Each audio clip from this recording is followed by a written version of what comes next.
And we need you to spread the word. We need you to talk about this. We need you to talk to the media. We need you to call your Congress and let them know that this is a reality that is affecting each and every one of us around the world. And yes, it happens here in America. So like I said, let's focus on saving one life at a time. And one step at a time, we can make it happen.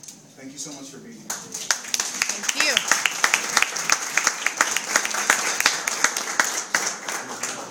The Executive Director of Ricky Martin Foundation.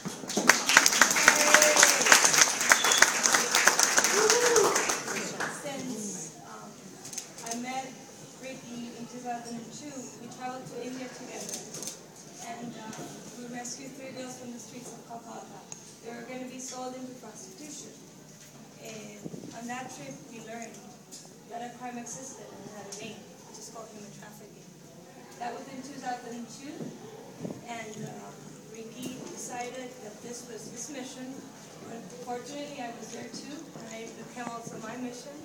And I'm happy to work with him. It's a privilege to work with such a wonderful advocate of children's rights. He understands that children's rights are universal. That's why we're here in New York.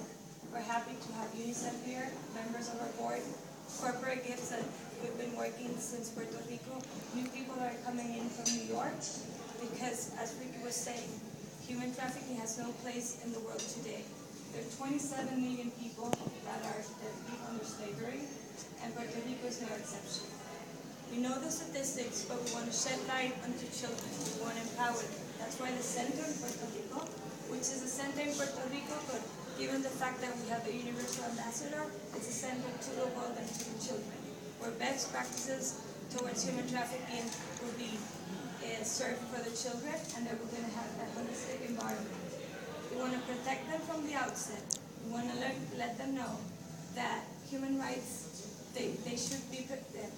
We want to let them know that they have to value their own life, and nobody can sell them as merchandise. In order to do that, we're going to start working with early child development, and then we're also going to work with the teenagers and the youngsters. And it's at the entrance of Loíza.